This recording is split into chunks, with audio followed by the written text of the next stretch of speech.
Mesdames et messieurs, bonsoir. Bienvenue dans BTV Info, les titres de cette édition. Cérémonie de remise de certificats au gouvernorat de Kindia, congrès électif de l'ARP tenu ce samedi 4 janvier 2025 au siège du parti à Matoto. C'était tout au compte des titres. Dans un instant, le détail. Une fois encore, bonsoir. Comme je vous l'annonçais dans les titres, à Kindia, les travailleurs décernent des certificats à leur hiérarchie en guise de reconnaissance pour leurs efforts dans le développement de la ville. Reportage Henriette Mara et Abouakar Silla. Dans le cadre de la promotion de la paix, du vivre ensemble et de la cohésion sociale entre les fils et filles de Guinée en général et particulièrement dans la ville de Kindia, les travailleurs ont décidé de décerner des certificats en guise de reconnaissance à leur hiérarchie. Le préfet a souhaité la bienvenue à tous tout en appelant à relever les défis liés au secteur engagé dans les différents projets de développement. La délégation spéciale tuteur maintenant du territoire de Kindia, je peux me permettre vraiment de souhaiter la bienvenue à tout le monde et que l'espoir soit permis qu'on soit autour de M. le gouverneur et son cabinet pour relever le défi à Kindia par rapport aux secteurs qui sont engagés en matière de route, en matière d'eau et d'électricité.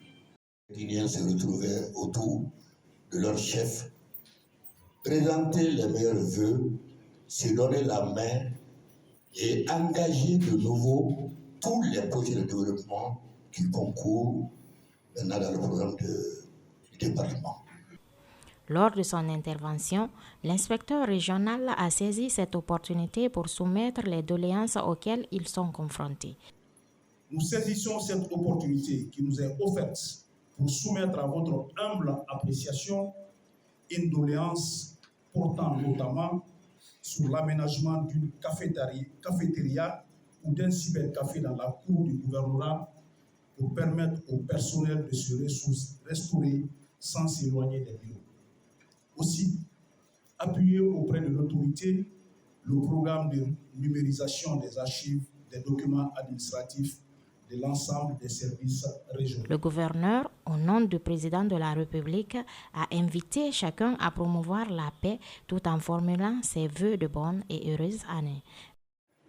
Au nom du président de la République, chef de l'État, chef suprême des armées, au nom du ministre de l'administration du territoire et de la décentralisation, les vœux les meilleurs que l'année 2025 nous apporte la santé, la longévité, la paix et surtout la paix du cœur. Je vais toujours insister sur la paix du cœur. Même si vous avez de l'argent, même si vous êtes chef, quand ça ne va pas, vous avez des difficultés de dormir. Si vous n'avez pas la paix du cœur, vous vous couchez et vous ne dormez pas. Donc, moi je demande toujours que les gens pense à la paix du cœur. Je souhaite que vous ayez la paix du cœur dans vos différents services, même en famille.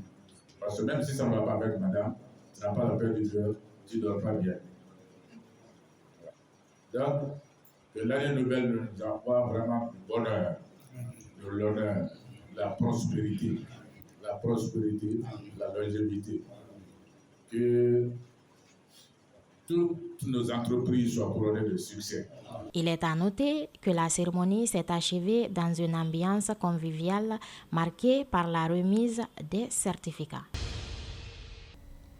À Sumbouyadi, les populations lancent un cri de cœur aux autorités malgré l'aide apportée par la société AGB2A GIG, compte rendu Mbalou Fatoumata Fernando et Amara Ali.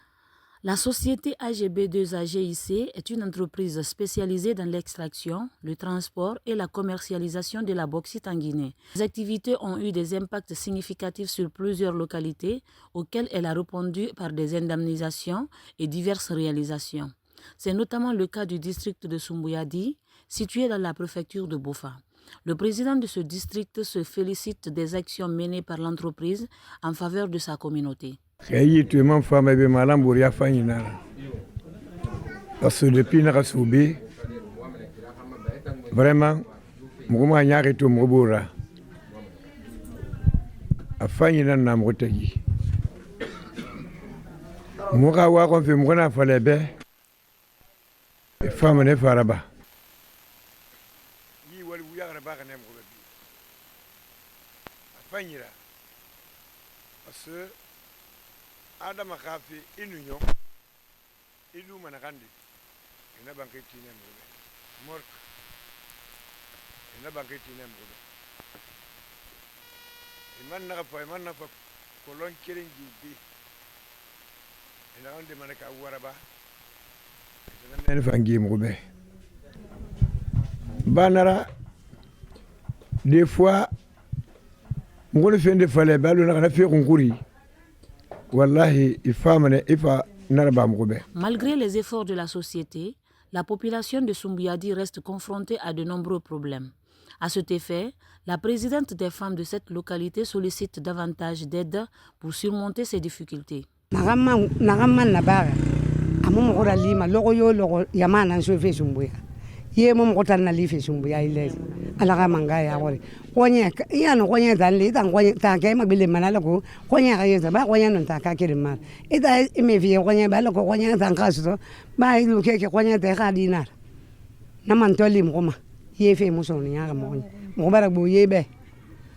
amali mo me ga mo mali na bara ba han ko na hatu na kandi mo man bi ga mo boro fa te kunala ala ba na ge mo ma fe bara ga mo boro fa ga mo mali te fa mo na Sumbuya Sumbuya te mo Sumbuya de mo pa no na sa kan pa no na tan sa la ga manga ya ko to ba so ko na kanti mai ga mo ko ta fi la go ba ga te na gi la si di do ko me ga ba ga ba mo sum so ge na ma to ba ko na ba du nya la nan ko ta fi li ba on ga be do mo boro fa do na on va ma na ke na ha fende kamali. Le délégué scolaire de l'enseignement élémentaire de Tamita salue les actions de la société et l'encourage à poursuivre ses initiatives. Selon lui, les besoins restent criants, notamment dans le domaine de l'éducation. Oui, c'est une société qui œuvre dans le développement de l'éducation de Tamita. À ma connaissance, il y a de cela 3 ans, cette société, à travers ALG, une ONG rattachée à elle, apporte les manuels scolaires aux 5 écoles de ma juridiction, à savoir l'école primaire de Soumbuyadi, celle de Dotere, l'école primaire de Ganganta, Hori et Bassaya.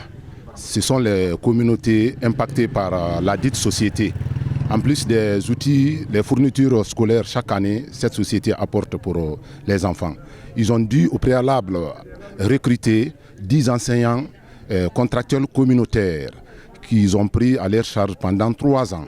Et franchement, c'est une société, une ONG qui vient en aide au niveau de l'éducation. À l'ONG de continuer sur leur œuvre bienfaisance, puisque cette année, on a encore des besoins au niveau des enseignants. Il y a le déficit d'enseignants, il y a le déficit de manuels scolaires. Si elle peut encore continuer sur leurs œuvres, vraiment, ça serait très salutaire. Et aux parents d'élèves d'accompagner cette société, d'être reconnaissants envers cette société, permettre à la société de travailler, c'est-à-dire d'éviter des grèves récurrentes. Pour un représentant de la société AGB2 AGIC, des compensations ont été octroyées aux localités impactées.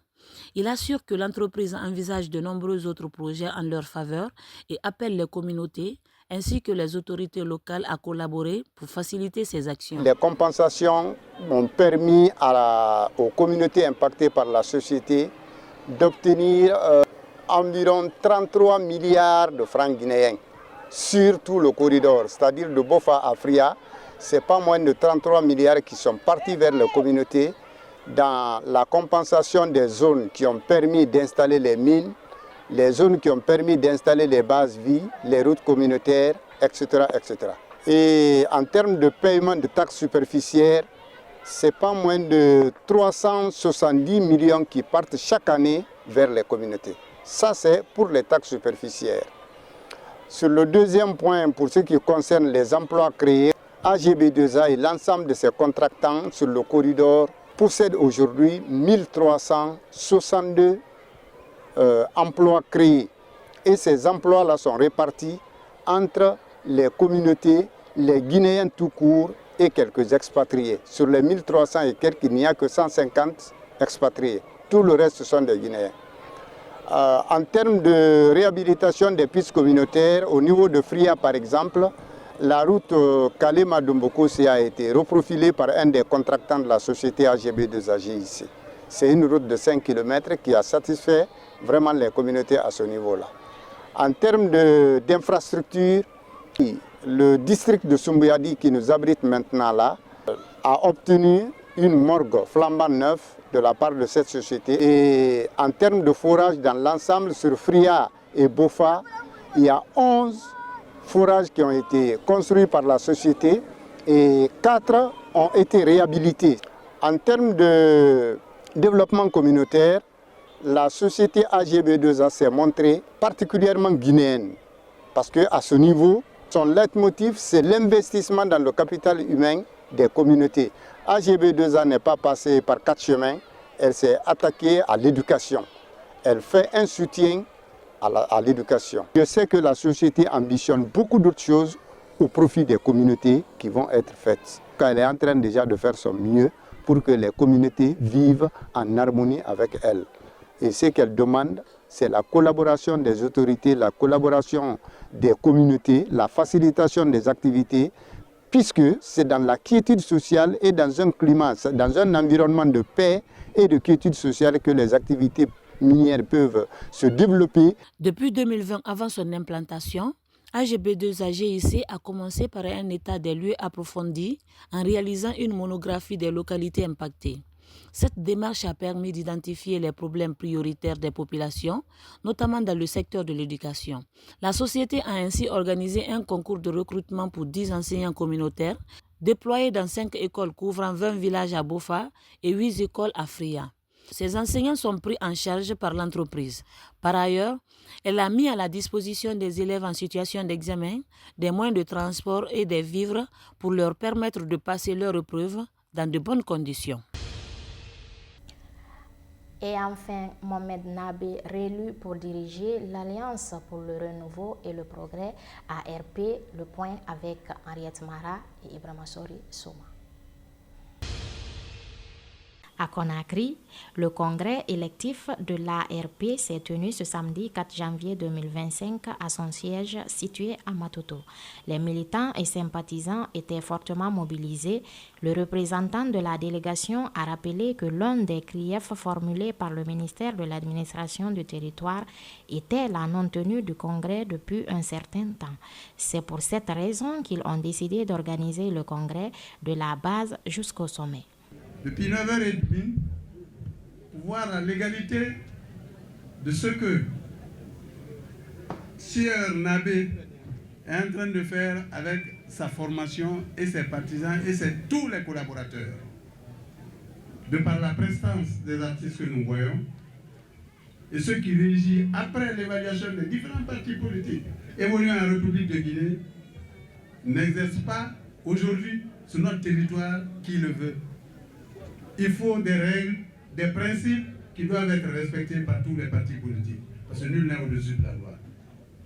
C'est dans cet ordre que nous sommes là, dans cet ordre d'idée que nous sommes là, pour observer la légalité de ce que M. Nabé est en train de faire, qui est parmi les partis à observer, en observation, et bientôt au sortir de savoir la fréquence de ce qu'ils sont en train de faire pour le changement de dénomination, pour que nous puissions tirer les conclusions heureuses par rapport à ça et rendre compte à la hiérarchie. Quant à l'homme politique, il a remercié ses pairs pour la confiance qui lui a été accordée afin de diriger à nouveau les affaires courantes du parti pour un mandat de 5 ans. Et je remercie aussi les congressistes qui ont voté pour moi pour être élu comme étant le prochain président pour les 5 prochaines années de ce parti Alliance pour le renouveau et le progrès. Nous avons aussi profité de ce congrès pour changer la dénomination et confirmer cette dénomination ARP, le sigle aussi ARP, le nom du parti, la dénomination Alliance pour le renouveau et le progrès, mais surtout le logo du parti qui se trouve être l'orange, synonyme de vitalité, de renouveau et de créativité. Il est à noter que les cadres de l'ARP ont profité de ce congrès pour modifier la dénomination tout en confirmant le sigle ARP. Ainsi s'achève cette édition d'information. Merci à tous de l'avoir suivi. Bonsoir.